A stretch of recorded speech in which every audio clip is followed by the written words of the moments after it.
Hello students shortcut series में आज हम लोग न्यूटन्स लॉ ऑफ मोशन और फ्रिक्शन से रिलेटेड एक बहुत ही इंपॉर्टेंट ट्रिक को सीखने वाले हैं। स्टूडेंट इस ट्रिक को सीखने का सबसे बड़ा बेनिफिट ये है कि ब्लॉक और पुल्ली से रिलेटेड अब तक जितने भी क्वेश्चन पूछे गए हैं नीट और जेईई मेंस दोनों में रिसेंट के भी जितने क्वेश्चन पूछे गए हैं उन सारे क्वेश्चन को आप बिना पेन का यूज किए सॉल्व कर सकते हैं। वन थिंग स्टूडेंट याद कीजिए कि पुल्ली ब्लॉक प्रॉब्लम से रिलेटेड आप अगर किसी क्वेश्चन को सॉल्व करते हैं तो उसमें क्या करना होता है, नॉर्मली उसमें जो अलग अलग ब्लॉक्स हैं उसका आपको फ्री बॉडी डायग्राम ड्रॉ करना होता है। देयर आफ्टर आपको न्यूटन्स लॉ ऑफ मोशन का इक्वेशन यूज करना पड़ता है। डिफरेंट आपको 2-3 इक्वेशन आते हैं, उसे मैथमेटिकली फिर सॉल्व करना होता है, तब जाके आपको एक्सेलरेशन का वैल्यू या अलग अलग स्ट्रिंग में जो टेंशन का वैल्यू है ये हम लोग निकाल पाते हैं। लेकिन आज जो ट्रिक आपको बताएंगे इस ट्रिक के बाद आप बहुत ही आसानी से और मोस्ट ऑफ द क्वेश्चंस में आपको पेन का भी जरूरत नहीं पड़ेगा, आप इसे सॉल्व कर सकते हैं। तो स्टूडेंट उससे पहले अगर आप चैनल पर नए हैं तो प्लीज़ चैनल को सब्सक्राइब कर लें और वीडियो पसंद है तो प्लीज़ वीडियो को शेयर कीजिए, लाइक कीजिए। और चलिए शुरू करते हैं आज की क्लास को।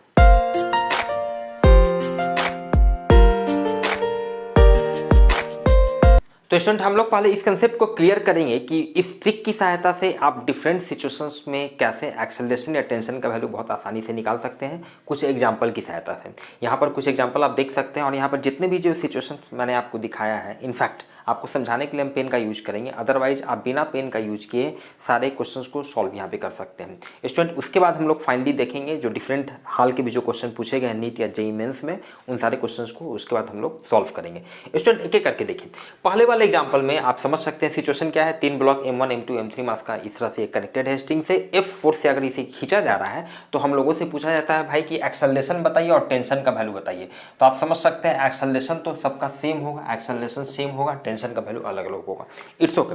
मेनली जो प्रॉब्लम आता है स्टूडेंट एक्सेलरेशन का वैल्यू कैलकुलेट करने में। अगर आपने एक्सेलरेशन का जितने भी जो एग्जांपल्स मैंने आपको दिखाया है अगर आपने एक्सेलरेशन का वैल्यू कैलकुलेट कर लिया तो टेंशन का वैल्यू आप बहुत आसानी से निकाल सकते हैं। क्लियर है? देखिए अब एक्सेलरेशन का वैल्यू कैलकुलेट करने के लिए पहले एक्सेलरेशन का वैल्यू समझिए कि एक्सेलरेशन का वैल्यू आप कैसे बहुत आसानी से बिना पेन का यूज किए कैसे लिखते जाएंगे समझिएगा। जब भी एक्सेलरेशन का वैल्यू लिखना हो आप क्या कीजिए, एक्सेलरेशन इक्वल्स टू आपको डायरेक्ट लिखना है नेट वैल्यू, नेट जो एक्सटर्नल फोर्स होगा उसका वैल्यू लिखना है। इंटरनल फोर्स हम लोग टेंशन वगैरह उसमें नहीं कैलकुलेट करेंगे।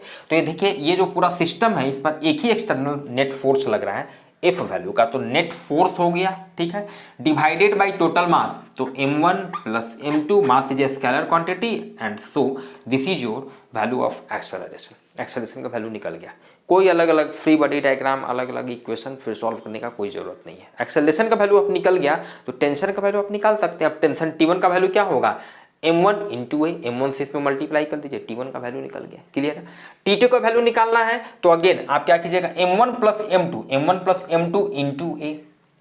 क्लियर है स्टूडेंट? इनफैक्ट ये जो कंसेप्ट अभी हम लोग यूज करेंगे यहाँ पर और भी बाकी सिचुएशंस के लिए भी, तो इसके पीछे का रीजन ये होता है कि जब भी अगर डिफरेंट ब्लॉक जो है वो सेम एक्सेलरेशन से मूव कर रहे होते हैं, ध्यान दीजिए यहाँ पर जितने भी जो एग्जांपल्स आप देख रहे हैं इसमें सारे ब्लॉक जो है सेम एक्सेलरेशन से मूव कर रहे हैं। तो अगर सेम एक्सेलरेशन से मूव कर रहे हैं तो उसे हम एक बॉडी के रूप में ट्रीट कर सकते हैं। क्लियर है? तो उस हिसाब से अगर T2 का वैल्यू निकालना है तो M1 प्लस M2 इंटू ए आप निकाल दी, मतलब एक्सेलरेशन का वैल्यू निकाल लें, बाकी चीजें आपका आसानी से निकला। ध्यान दीजिएगा अब इस केस में इस सिचुएशन में आप देख सकते हैं एक इधर M1 ब्लॉक इधर ये हैंग किया हुआ इस तरह से सिस्टम मूव कर रहा है। तो हम लोगों को निकालना है कि भाई एक्सेलरेशन का इसका एक्सेलरेशन कितना है, एक्सेलरेशन का वैल्यू सेम होगा या टेंशन का वैल्यू आपको निकालना है। तो अब देखिए एक्सेलरेशन का वैल्यू क्या कीजिएगा, सिंपल नेट एक्सटर्नल फोर्स। तो ध्यान दीजिएगा ये M1 जो फोर्स लग रहा है इस पर एक फोर्स ये M1G लग रहा है, नीचे की ओर लग रहा है, एक टेंशन फोर्स। तो टेंशन तो इंटरनल हो गया उसको कैलकुलेट नहीं करना है। M2 में क्या है यहाँ पर ध्यान दिए, एक M2G नीचे लग रहा है लेकिन इसको नॉर्मल फोर्स बैलेंस कर दे रहा है।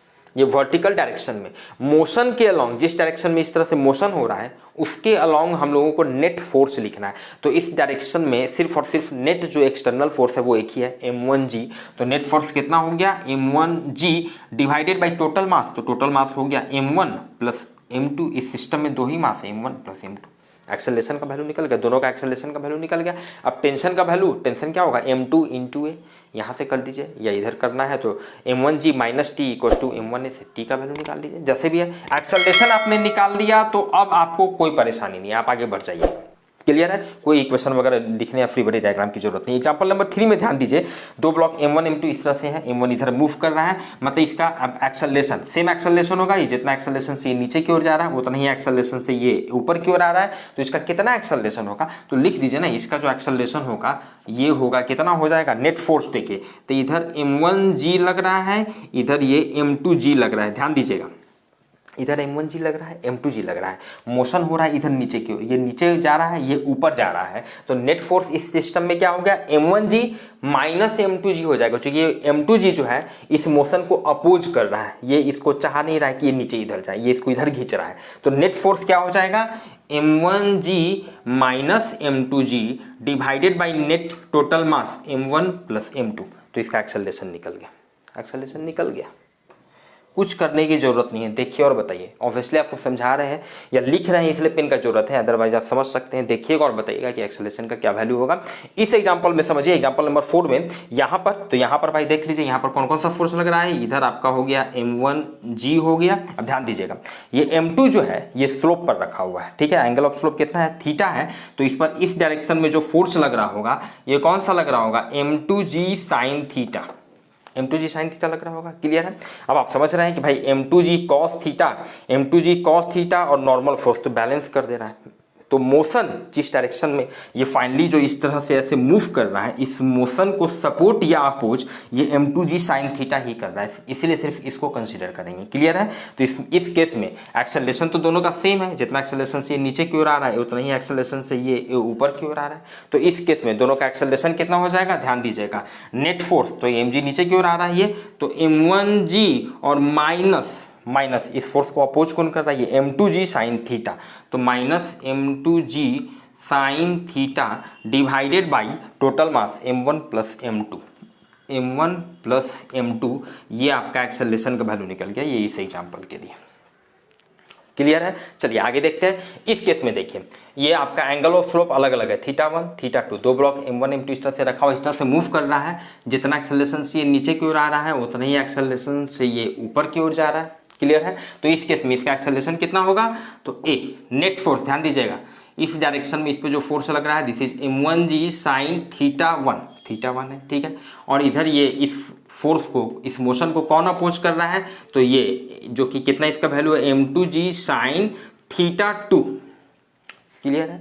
तो यहाँ पे नेट एक्सेलरेशन कितना हो गया, m1g साइन θ1 और इसमें से माइनस कर देंगे क्योंकि अपोज कर रहा है इसको, तो नेट फोर्स माइनस इतना हो जाएगा m2g साइन θ2 और divided by total mass m1 plus m2, ये आपका एक्सेलरेशन निकल गया, क्लियर। नॉर्मली बहुत सारे स्टूडेंट्स क्या होता है, अब इस चक्कर में पड़ जाएंगे कि अलग अलग फ्री बॉडी डायग्राम ड्रॉ किए, इक्वेशन लिखिए, आप समझ सकते हैं, that is very lengthy, clear है। एग्जांपल नंबर 6 में अब यहाँ पर देखिए एक्सेलरेशन निकालना है, एक्सेलरेशन सबका सेम होगा, जितना एक्सेलरेशन से ये नीचे की ओर जा रहा है उतनी ही एक्सेलरेशन से ये मूव करेगा, इतनी ही एक्सेलरेशन से ये ऊपर की ओर जाएगा, क्लियर है। कौन कौन सा फोर्स लग रहा है, इधर लग रहा है आपका m1g और इधर ये लग रहा है m2g, अब इस पर भी फोर्स लग रहा है mg, लेकिन इस mg को तो नॉर्मल फोर्स बैलेंस कर दिया, इसका कहानी खत्म है।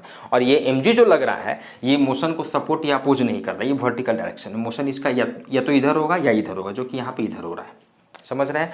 तो इस केस में नेट जो फोर्स हो जाएगा, मतलब एक्सेलरेशन का वैल्यू हो जाएगा net force divided by total mass, net force क्या हो जाएगा m1g माइनस इसको अपोज कर रहा है ये m2g, तो minus m2g divided by m1 plus m2 plus capital M, total mass, system में टोटल जितना मास है, ये एक्सेलरेशन का वैल्यू निकल गया इस एग्जांपल के लिए। ये वाला इसका आंसर इसका था, इसका ध्यान दीजिएगा, और ये जो है ये वैल्यू इसका है, ये इसका वैल्यू है, क्लियर है, कोई कंफ्यूजन नहीं होना चाहिए। चलिए ठीक है, नेक्स्ट एग्जांपल नंबर 7 में आप ध्यान दीजिए, अब यहाँ पे फ्रिक्शन वाला कंसेप्ट यहाँ पर यूज हो गया, इन्वॉल्वमेंट आ गया कि अब ये m1 इस तरह से मूव कर रहा है, ठीक है, ये जिस सरफेस पे रखा हुआ है, अभी तक जो भी सरफेस था ये सारा क्या था, स्मूथ सरफेस था, फ्रिक्शन लेस सरफेस था। अब यहाँ पे हम फ्रिक्शन मान लीजिए, जहाँ पे कोफिशिएंट ऑफ फ्रिक्शन कितना है, म्यू है, तो अब इस केस में मान लीजिए जितना एक्सेलरेशन से ये मूव कर रहा है उतना ही एक्सेलरेशन से ये मूव कर रहा है, ठीक है, कितना एक्सेलरेशन का वैल्यू होगा, ध्यान दीजिए, कोई प्रॉब्लम नहीं है। नेट फोर्स, तो भाई इस पर ये m1g इधर एक लगा, ठीक है, अब फोर्स तो इस पर ये टेंशन वगैरह भी लग रहा होगा, लेकिन हमको टेंशन को कैलकुलेट नहीं करना है, कंसीडर नहीं करना है, ठीक है ना। इस पर और कौन m2g लग रहा होगा, एक नॉर्मल फोर्स लग रहा होगा, ठीक है, उसको भी कंसिडर नहीं करना। वर्टिकल मोशन में दोनों बैलेंस हो गया, कहानी खत्म हो गया। वो उस जिस डायरेक्शन में मोशन हो रहा है उसको ना सपोर्ट ना कुछ नहीं करना है, M2G और नॉर्मल कोई मतलब नहीं है। लेकिन यहाँ पर ये जैसे ही इधर मूव करेगा तो ये फ्रिक्शनल फोर्स जो लगेगा, जो कि अपोजिट डायरेक्शन में इधर लगेगा, अब ये अपोज कर रहा है मोशन को, तो इसको कंसीडर करना पड़ेगा, इसको कंसीडर फ्रिक्शनल फोर्स को करना पड़ेगा। और जो कि यहाँ पे ध्यान दीजिए, फ्रिक्शनल फोर्स का वैल्यू कितना है, फ्रिक्शनल फोर्स का वैल्यू होगा म्यू इंटू एन होता है। तो ये M2G है, ये नॉर्मल फोर्स N है, तो म्यू इंटू एन मतलब म्यू M2G फ्रिक्शनल फोर्स का इतना वैल्यू है। तो नेट फोर्स यहाँ पर कितना हो गया, M1G माइनस ये फ्रिक्शनल फोर्स मतलब minus mu M2G divided by total mass मतलब M1 प्लस M2, सीधे एकदम लिखते चले जाइए एक्सेलरेशन का वैल्यू। क्लियर है। अब इस एग्जांपल में देखिए यहाँ पर क्या है, अगेन यहाँ पे कोफिशिएंट ऑफ फ्रिक्शन कितना है, म्यू है। क्लियर है। और यहाँ पर ये M1 मास नीचे की ओर इस तरह से यहाँ आ रहा है, ये एक्सेलरेशन से मूव कर रहा है, यहाँ पर ए एक्सेलरेशन से मूव कर रहा है, तो एक्सेलरेशन का वैल्यू कितना हो जाएगा, इधर ये आपका लग रहा है M1G और इस केस में यहाँ पर ये फ्रिक्शनल फोर्स लगेगा, तो net force M1G minus F का जो वैल्यू होगा ये कितना होगा, म्यू इंटू एन, एन का वैल्यू कितना हो जाएगा, नेट फोर्स इधर नीचे की ओर कितना लग रहा है, M प्लस M2G मतलब mu into M plus M2G divided by M1 plus M2। ध्यान दीजिएगा यहाँ पे ये फ्रिक्शनल फोर्स का वैल्यू होगा, म्यू इंटू एन का वैल्यू कितना हो जाएगा, एन का वैल्यू यहाँ पे कितना हो जाएगा, capital M plus small M2 into g, तो इतना हो जाएगा। तो एक्सेलरेशन का वैल्यू निकल गया। वन थिंग यहाँ पर ये हम लोग एज्यूम करके चल रहे हैं कि दोनों के बीच में कोई रिलेटिव मोशन नहीं है, ये इस पर स्थिर बैठा हुआ है। समझ गए स्टूडेंट। तो अब डिफरेंट सिचुएशन में आप समझ रहे हैं कि भाई देखिए और बताइए कि एक्सेलरेशन का वैल्यू कितना है, और जब आप एक्सेलरेशन का वैल्यू निकाल लेते हैं तो बहुत आसानी से उसके बाद आप टेंशन का वैल्यू निकाल सकते हैं। उसके बाद आपको कोई अलग से फ्री बॉडी डायग्राम या इक्वेशन वगैरह लिखने की ज़रूरत या इक्वेशन को सॉल्व करने की ज़रूरत बिल्कुल भी नहीं है। तो स्टूडेंट अब हम लोग एक एक करके देखते हैं हाल के क्वेश्चन को, खासकर कि नीट और जेईई मेंस में कैसे जो क्वेश्चन पूछे गए हैं जिसे हम लोग बहुत आसानी से सॉल्व कर सकते हैं। तो स्टूडेंट फर्स्ट क्वेश्चन हम लोग देख रहे हैं, ये क्वेश्चन जेईई मेंस 2018 का क्वेश्चन है।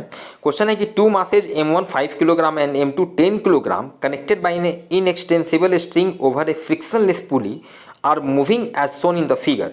The coefficient of friction of horizontal surface is 0.15. The minimum weight M that will be put on top of M2 to stop the motion is। चलिए ठीक है स्टूडेंट, आप देख सकते हैं सिचुएशन क्या है कि भाई एक 5 किलोग्राम का ब्लॉक यहाँ पर इस तरह से कनेक्टेड है, एक 10 किलोग्राम का ब्लॉक है। तो क्वेश्चन हमसे पूछ रहा है, यहाँ पर ये रफ सरफेस है जिसका कोएफिशिएंट ऑफ फ्रिक्शन 0.15 दिया हुआ है। तो क्वेश्चन हमसे पूछ रहा है कि इस M का वैल्यू कितना होना चाहिए जिसको हम इस 10 किलोग्राम के ब्लॉक के ऊपर रख दे, सो डैट कि जो मोशन अभी हो रहा था इसको रखने के पहले क्या है, ये इधर मूव करेगा, ये इधर मूव करना शुरू करेगा, लेकिन कितना मास का ब्लॉक हम रख दें सो डैट कि ये मोशन ना हो, मोशन को स्टॉप कर दें। क्लियर है। अब समझिए स्टूडेंट, मोशन को स्टॉप कर दे कहने का मतलब कि क्या है भाई, जब मोशन स्टॉप हो गया मतलब रेस्ट में आ गया, मतलब उसका एक्सेलरेशन जीरो होगा, एक्सेलरेशन जीरो होगा। बस अब जब आप इतना सोचें तो एक्सेलरेशन का वैल्यू तो बहुत आसानी से आप लिख सकते हैं ना। लिखिए ये इस पे देखिए कौन कौन सा नेट फोर्स लग रहा है, ये 5G ये इधर लग रहा होगा। क्लियर है। अब टेंशन तो हम लोग को लेना नहीं है, एक फ्रिक्शनल फोर्स लग रहा होगा, फ्रिक्शनल फोर्स लग रहा होगा। अब देखिए इस फ्रिक्शनल फोर्स का वैल्यू हम लोग आसानी से लिख सकते हैं ना, म्यू इंटू नेट, जो आपका म्यू इंटू क्या होगा, नॉर्मल फोर्स। ध्यान दीजिएगा तो नॉर्मल फोर्स, ये इधर नॉर्मल फोर्स लग रहा है, इधर नेट नीचे की ओर जो फोर्स लग रहा है ये कितना लग रहा है, 10 plus M into g, net mass into g. Clear है। मतलब कि फ्रिक्शनल फोर्स का वैल्यू हो गया mu into 10 plus M into जी।